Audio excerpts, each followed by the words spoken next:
1947 में जब इंडिया आजाद हुआ तब हमारा लिटरेसी रेट लगभग सिर्फ 12% था। लेकिन आज इंडिया दुनिया के सबसे बड़े एजुकेशन सिस्टम में से एक है।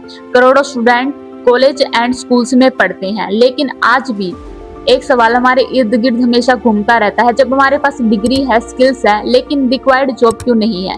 जब भी हम कंपनीज में इंटरव्यू के लिए जाते हैं तो एक सेम आंसर हमें मिलता है, you don't have the required skills.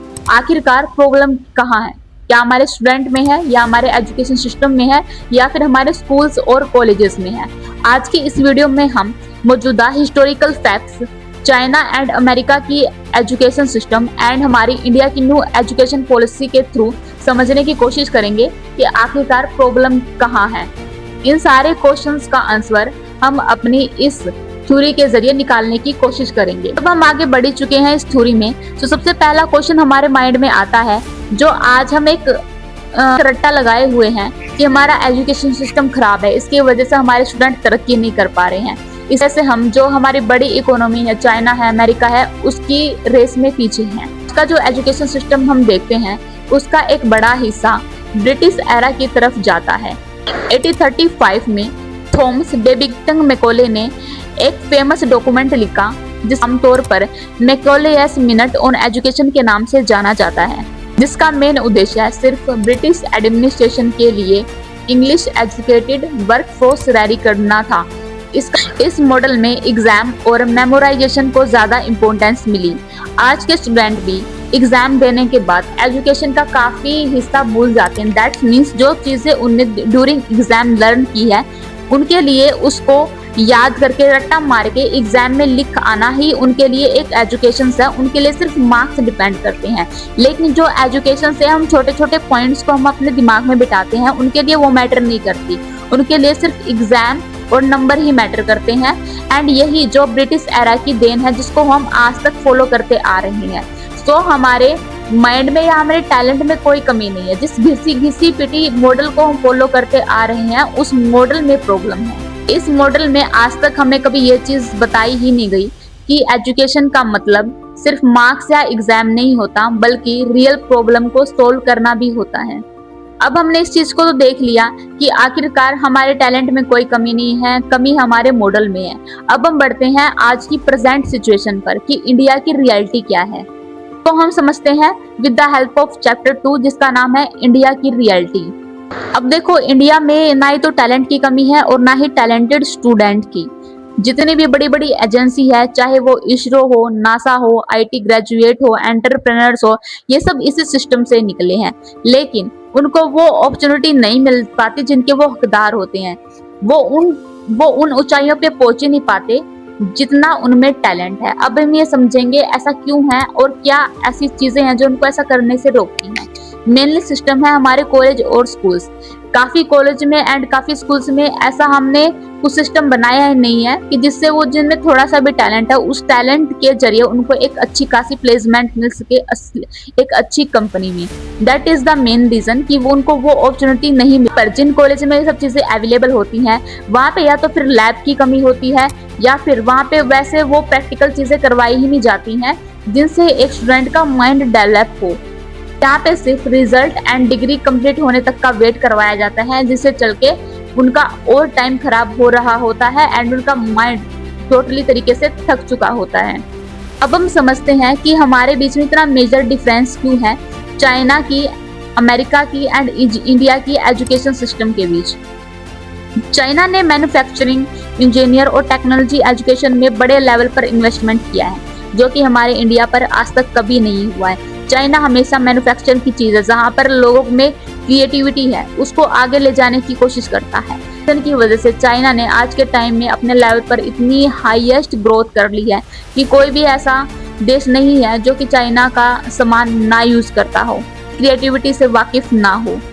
China में स्कूल लेवल से ही स्टीम सब्जेक्ट को इम्पोर्टेंस दी गई है। यूनिवर्सिटी और इंडस्ट्रीज के बीच में कोलैबोरेशन भी काफी हद तक वहाँ पर स्ट्रोंग है।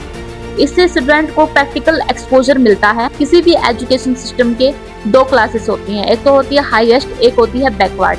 दैट मीन्स कि वहाँ पे क्रिएटिविटी को ज्यादा उन लोगों ने समझा है एंड उसी चीज़ों की वजह से वो आज इतने टॉप लेवल पर हैं।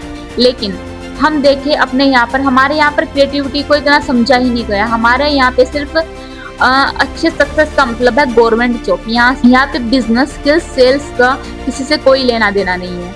बचपन से हमारे माइंड में बिठाई गई है कि आपको अगर सक्सेस होना है तो आपको एक गवर्नमेंट जॉब के अलावा आपके पास कोई स्कोप नहीं है, and that is the totally wrong. अब हम जानेंगे कि आखिरकार अमेरिका का मॉडल क्या कहता है। अमेरिका की यूनिवर्सिटी में प्रोजेक्ट, रिसर्च एंड प्रेजेंटेशंस और इंटर्नशिप पर काफी फोकस होता है। कई स्टूडेंट ग्रेजुएशन से पहले ही कंपनीज के साथ काम कर रहे होते हैं, एंड वहाँ सिर्फ मार्क्स ही नहीं, पोर्टफोलियो भी मैटर करता है। एंड अमेरिका की एक खास बात और है कि वो अपनी और टैलेंटेड बंदों को अट्रैक्ट करता है। दैट मीन्स अगर मैं आपको कहूँ यहाँ पर कोई इंडिया, पाक, बांग्लादेश कहीं से भी लगा लो, कोई एक पर्सन है जिसमें एक ऐसा टैलेंट है जो कि अगर अमेरिका को लगा कि आगे चलकर ये काफी हद तक हमें वो चीजें दे सकता है, तो उस बंदे को अमेरिका अपनी ओर अट्रैक्ट करने की कोशिश करेगी। अगर यहाँ पे इंडिया में कोई बंदा ये बोलेगा कि मुझे बिजनेस करना है, मुझे आगे बढ़ना है, तो इंडियन पॉलिसी उसको डिनाइड कर देगी। मीन्स उसको यहाँ पे उस काम को करने का कुछ स्कोप दिखेगा ही नहीं। वही दूसरी तरफ अमेरिका ऐसे टैलेंटेड बंदों को अपनी ओर अट्रैक्ट करता है। अन्य लोगों को अमेरिका एक तरीके से सपोर्ट करता है। इन्वेस्टमेंट से लेकर उसके आइडिया को अपग्रेड करने के लिए अमेरिका उनको न्यू स्कोप दिखाता है। ये एक बेटर साइन है जो कि अमेरिका आज इतना आगे है। हर एक टैलेंटेड बंदा अमेरिका में ही बैठा है, एंड यही आज एक हमारा मेजर रीजन है जो हमारे माइक्रोसॉफ्ट के फाउंडर है, गूगल के फाउंडर हैं, वो कि विदेशियों कंपनियों के लिए काम कर रहे हैं, क्योंकि हमारा एजुकेशन सिस्टम यहाँ पे इतना वीक एंड इतनी स्ट्रॉन्ग पॉलिसीज हमने क्रिएट करती हैं कि अगर किसी बंदे को यहाँ पर खुद का कुछ भी क्रिएट करना हो तो उसको क्रिएट करने से पहले को लीगली इतने सब चीजें झेलनी पड़ेगी, डॉक्यूमेंटेशन से लेकर सिग्नेचर से लेकर, कि वहीं पर उसका माइंड है आधा ब्लैंड हो जाएगा, उसको कुछ आगे दिखेगा ही नहीं। रीजन है जिससे हमारा इंडिया पीछे है। विदेशी कंपनियों के लिए काम कर रहा है जिसमें उसमें खुद का टैलेंट है कि वो खुद का स्टार्टअप कर सकता है। That is the main. अब हम ये भी बात करेंगे, क्या हमारा इंडिया का एजुकेशन सिस्टम सच में ही इतना वीक है? क्या कुछ न्यू पॉलिसीज या फिर कुछ आज तक ऐसे रिफॉर्म हुए ही नहीं है जो कि इंडिया को रियलिटी में नीड है? ये अब बात करते हैं 29 जुलाई 2020 की, जो कि एक कोविड एरा था जहाँ पे हर कोई कोविड-19 से परेशान था। वहाँ पर इंडियन एजुकेशन मिनिस्ट्री की तरफ से एक ऑफिशियल लेटर जारी होता है, न्यू एजुकेशन पॉलिसी के नाम से जाना जाता है। अब हम समझते हैं इन पॉलिसीज में क्या था एंड क्या कुछ गवर्नमेंट ने अपग्रेड किया था अपनी न्यू एजुकेशन सिस्टम पॉलिसीज में। 10+2 की जगह 5+3+4 का स्ट्रक्चर अपनाया जाएगा।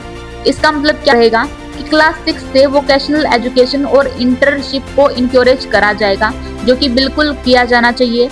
आर्ट, साइंस एंड कॉमर्स के बीच रिगिड बाउंड्रीज को कम कर दिया जाएगा।